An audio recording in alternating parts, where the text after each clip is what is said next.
Part of my plan to secure the border on day one of my new term in office, I will sign an executive order making clear to federal agencies that under the correct interpretation of the law, going forward, the future children of illegal aliens will not receive automatic U.S. citizenship.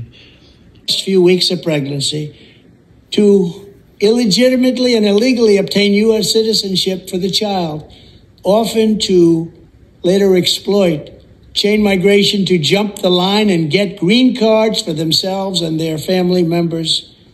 It's a practice that's so horrible and so egregious, but we let it go forward.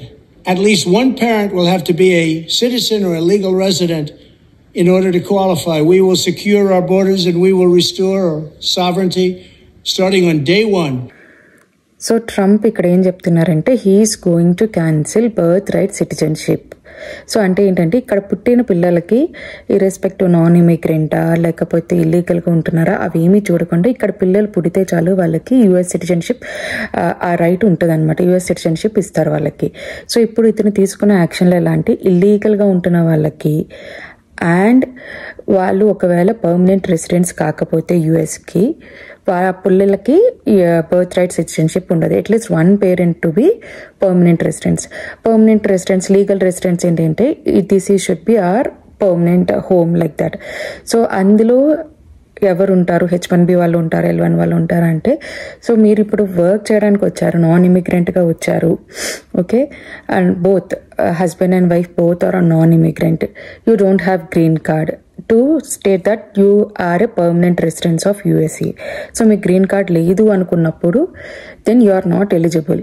So if in case మీకు పిల్లలు పుడుతుంటే కనుక వాళ్ళకి birth right citizenship రాదు. లేదు మీరు already వచ్చి 10 ఏళ్ల క్రితమే ఉన్నారు, చాలా రోజులైంది, మీలో at least one person has a green card అంటే కనుక గ్రీన్ కార్డ్ హోల్డర్ అయి ఉంటే కనుక సో దే ఆర్ ఎలిజిబుల్ అనమాట.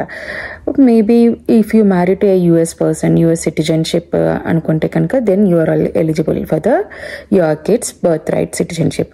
సో దీన్ని తీసుకురావడం వల్ల మేబీ చాలామంది ఇండియన్స్లో కొంచెం ఇదవుతుంది. ఎందుకంటే నేను చూసినంత వరకు most of the Indians prefer to give birth here for their kids to get the US citizenship. దాన్ని బేస్ చేసుకుని వాళ్ళకి వన్స్ 18 వచ్చాక they can get a green card and become a US citizenship ఉంటుంది. సో దానికోసమని ఏం చేశారంటే అందులోనూ 18 వాళ్ళు వచ్చాక వాళ్ళు ఇక్కడే ఉండొచ్చు, 18 years వచ్చాక వాళ్ళు ఇక్కడే ఉండొచ్చు ఉంటుంది కదా. సో మోస్ట్ ప్రాబబ్లీ మన ఇండియన్స్ ఎలా ఆలోచిస్తారంటే ఇక్కడ అట్లీస్ట్ వన్ బేబీకైనా బార్న్ ఇవ్వాలి, I mean birthright citizenship ఉండాలి అన్నట్టుగా ఆలోచిస్తారు. So this is going to impact most of the Indians. So we have to wait and see how it will like maybe ఇది అగైనిస్ట్గా ట్రంప్కి ఏమైనా ఉంటుందా అన్నది చూడాలి. But yeah this is one of the major thing is going to impact to the Indians. Thank you.